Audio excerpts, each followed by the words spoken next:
The first problem that I have with the Kindle Paperwhite is that it is not white enough. This is the 12th generation with a front light that lets you adjust its warmth, and it can surely get almost orange, but it doesn't get white enough. If you have your light set at 6500 Kelvin, which is the standard in my country, then you are definitely going to notice this looking a bit yellowish in comparison. And I tried the 11th generation Kindle Paperwhite 2, and I think that didn't seem to have this problem, so I'm really not sure why they made it like this, and what is even the point of having adjustable color temperature if you can't make it white enough. If I wanted this off-white creamish color, I would have set it to this. I actually thought that I would be able to use this without the front light enabled, but at least indoors, you will have to turn the front light on, so there is also a mismatch between how it looks with the lights turned off versus when they are turned on.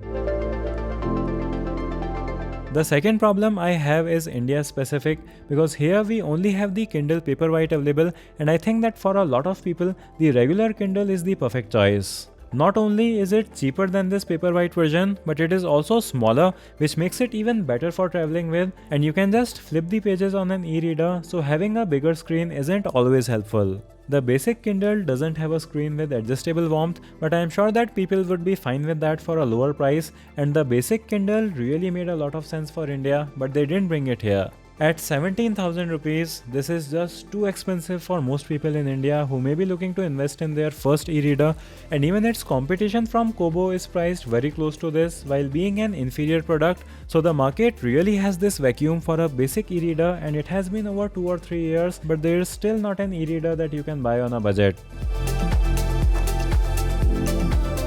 The soft touch coating on the back of the Kindle Paperwhite is not a big problem, but this rubberized finish gets really bad and sticky over time with your sweat and other things, so if you don't keep this in a cover and wipe it after use, this is going to worsen a lot over the years, and I would have preferred this without any soft coating like the basic Kindle or something textured like on Kobo e-readers.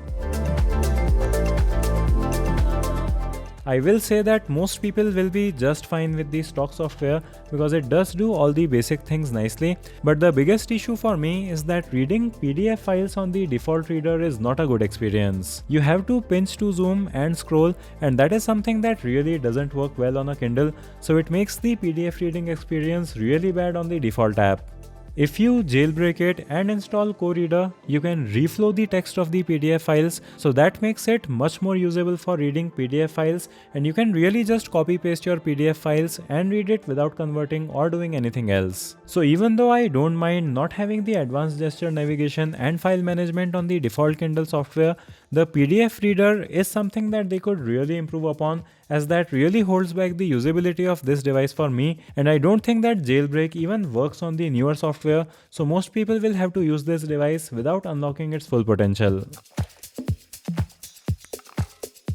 And lastly, we cannot end this video without mentioning that the power button is still at the bottom of this device. You can kind of get rid of this issue if you use a cover, but I really can't think of a worse position to put a power button in. There are many good things about the Kindle too, but I am not going to talk about them as they are already very well known. I still think that it is a terrific device for students, lawyers, and of course the avid book readers. I still think that this has been a great purchase for me, and I do recommend it, but I have just been bothered about some things as a tech enthusiast. So let me know what your satisfaction level is with your Kindle in the comments. Give the video a thumbs up if you liked it. Thanks for watching, and I'll see you in the next one.